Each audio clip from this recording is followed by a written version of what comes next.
श्रीनगर में smart city projects के तहत एक और प्रोजेक्ट हुआ कंप्लीट। जी हां, आपको बताते चलें कि इस वक्त आइकॉनिक लैम्बर्ट लेन मार्केट तैयार हो चुका है। आपको बताएं कि श्रीनगर स्मार्ट सिटी प्रोजेक्ट के तहत कई सारे ऐसे प्रोजेक्ट्स थे जिसमें हमने झेलम रिवर फ्रंट, उसके बाद आइकॉनिक पोलो व्यू मार्केट, साथ ही साथ अमीरा कदल देखा। हमने देखा किस तरह से शहर खास के जो कई सारे इलाके हैं जिसमें एमआर गंज है, एक बिजनेस हब, वहां पर किस तरह से मार्केट को रिवैम्प किया गया। उसी कड़ी के चलते हुए अब श्रीनगर का आइकॉनिक लैम्बर्ट मार्केट तैयार हो चुका है। वायर फ्री मार्केट है वो। आप देखेंगे अब कि कहीं पे आपको तारें नहीं दिखेंगी, वायर्स नहीं दिखेंगी, उसी नवियत पे जिस नवियत पे पोलो व्यू बनाया गया था। अभी भी कई सारे ऐसे प्रोजेक्ट्स हैं जो अब ऑलमोस्ट तैयार होने वाले हैं, कंप्लीट होने वाले हैं, जिससे कहीं ना कहीं पूरे श्रीनगर का नक्शा और रंग बदल जाएगा। वही दूसरी खबर की बात करें तो बढ़ती हुई ठंड के कारण कई सारे रेस्पिरेटरी डिजीज रिलेटेड केसेस आ रहे हैं, स्पेशली बच्चों में।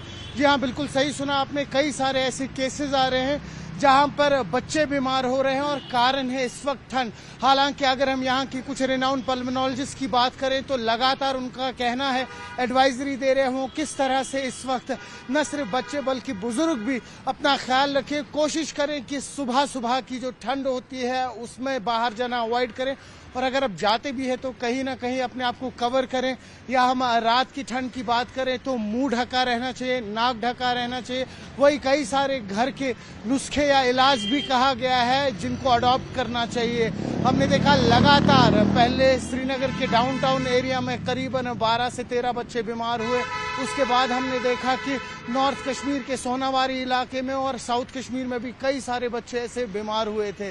तो कुल मिला के अगर बात की जाए इस वक्त प्रिकॉशन बरते, एहतियात बरते। तीसरी खबर का रुख करेंगे तो श्रीनगर के आज के तापमानों की अगर बात करें तो रात के तापमान -3.7 डिग्री सेल्सियस रिकॉर्ड किए गए थे, और अगर हम मेट की माने तो आने वाले 18 और 19 दिसंबर तक अभी वेदर ड्राई रहने वाला है, जिसके कारण ठंड और ज्यादा बढ़ सकती है। हालांकि चिले कलान को भी अभी कम से कम 10 दिन बचे हैं।